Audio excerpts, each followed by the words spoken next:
अम्मा जी, आपकी बेटी से कहो कि आकर आपका घर संभाल ले। सुबह से घर में शांति थी। घर की मुखिया सुलोचना जी अपने कमरे में बैठी बैठी माला जप रही थी।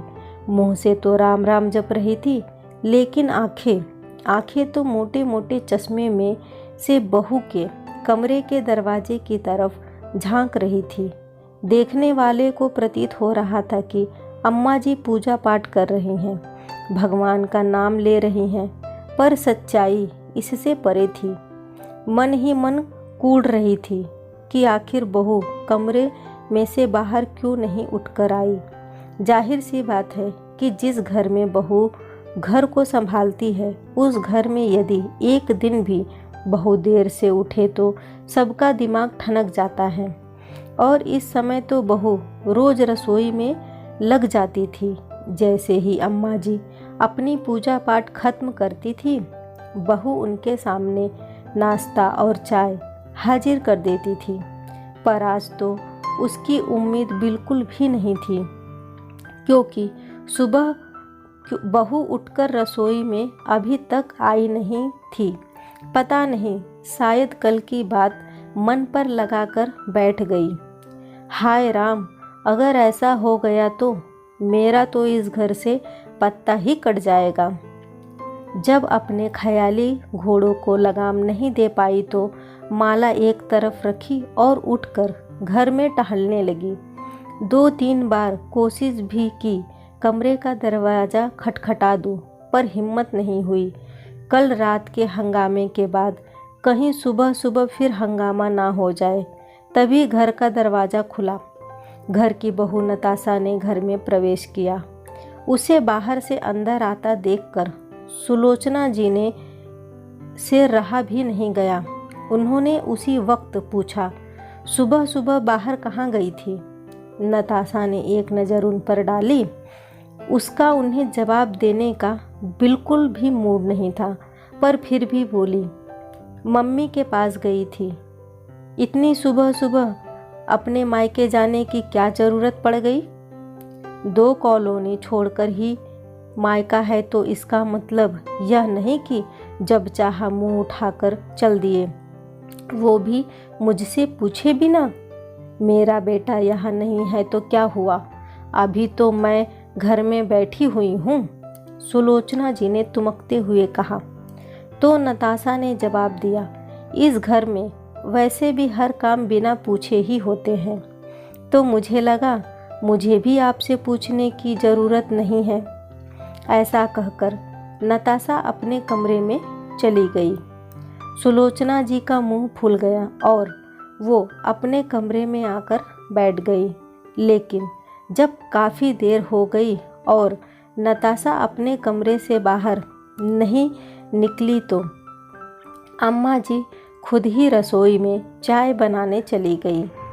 बर्तनों को जानबूझकर ज़ोर ज़ोर से पटकती हुई चाय बनाने लगी कि नताशा को भी आवाज़ सुनाई दे कि वो रसोई में काम कर रही हैं। चाय पूरी बन गई, लेकिन नताशा बाहर निकलकर नहीं आई।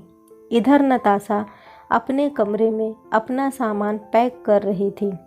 सामान पैक करते करते उसे अभी भी यकीन नहीं हो रहा था कि उसकी सास ऐसा कर सकती है। दरअसल कल शाम को सुलोचना जी नताशा के साथ बाजार गई थी।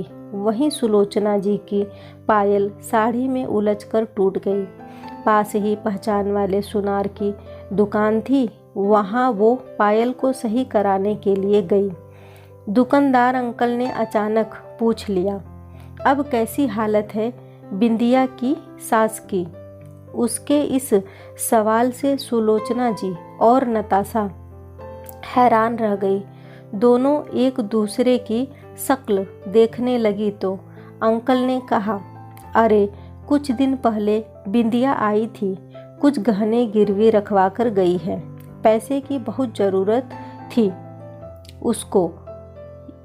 कह रही थी उसकी सास की तबीयत बहुत ज़्यादा ख़राब है, पर गहने उसके लगे नहीं मुझे।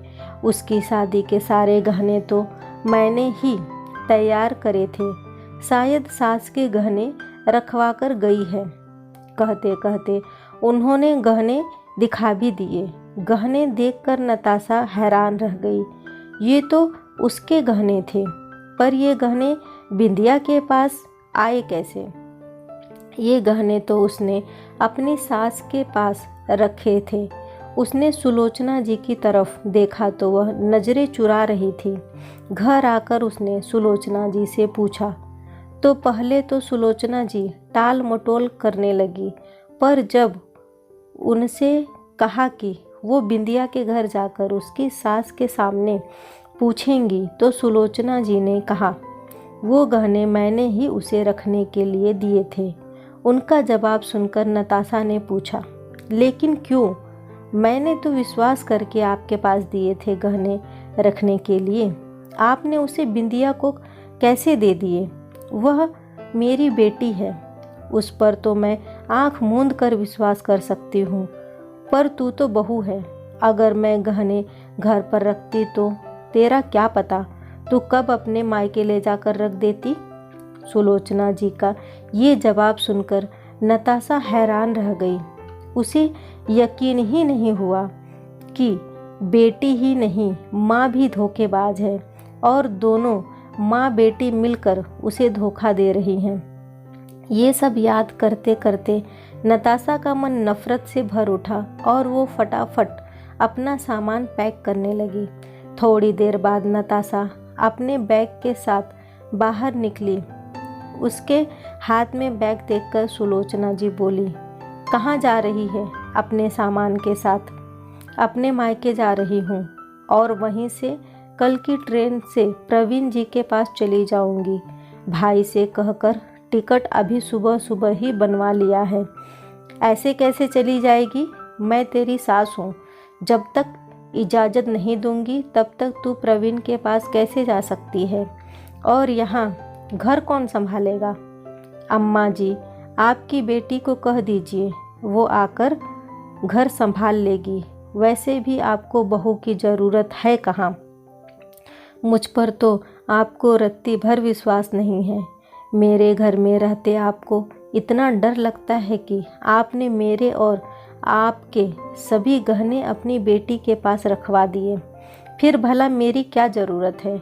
मैं आपके डर को दूर ही तो कर रही हूँ। इतने में ससुर जी भी बाहर से आ गए। उनके हाथ में एक बैग था। उन्हें देखते ही सुलोचना जी बोली, देख लो आपकी बहू की हरकतें, सुबह सुबह बैग पैक करके अपने मायके जा रही है। हमारी तो यही इज्जत है, घर में पूछना भी मुनासिब नहीं समझते लोग। बहू तुमसे पूछकर करेगी भी क्या?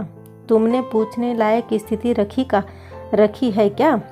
शुक्र करो कि चुपचाप अपने पति के पास जा रही है, ज़्यादा हंगामा नहीं कर रही है, पर तुम्हारे धोखे की सज़ा तुम्हें तो मैं ज़रूर देकर रहूँगा। मैं बिंदिया के पास से तुम्हारे गहने लेकर आ चुका हूँ। अगर तुम्हारी बेटी बहू के गिरवी रखे गहने छुड़वा ले तो ठीक है, अन्यथा तब तक तुम्हारे सारे गहने तुम्हारी बहू के पास ही रहेंगे। अपने पति की बात सुनकर सुलोचना जी बोली, आप ऐसा कैसे कर सकते हो? भला मेरे गहने आप बहू को कैसे दे सकते हो? वैसे ही दे सकता हूँ जैसे तुम बहू के गहने अपनी बेटी को दे सकती हो। और तुम्हारी बेटी उससे भी महान, वो तो गहने ही गिरवे रख कर आ गई। वैसे भी अब ये तुम्हारी सिरदर्दी है कि तुम अपनी बेटी से गहने कैसे निकलवाओगी। कहते हुए ससुर जी ने सारे गहने नताशा के हाथ में रख दिए और खुद नताशा को उसके मायके छोड़ने गए। इधर उन गहनों के पीछे माँ बेटे का रिश्ता भी बिगड़ गया, साथ ही बेटे बहू का विश्वास खोया, वो अलग। दोस्तों कैसी लगी ये कहानी मुझे कमेंट करके ज़रूर बताइएगा। वीडियो को लाइक और शेयर करना न भूलें। चैनल पे पहली बार आए हैं तो इसे सब्सक्राइब ज़रूर करें। कहानी सुनने के लिए आपका बहुत बहुत धन्यवाद।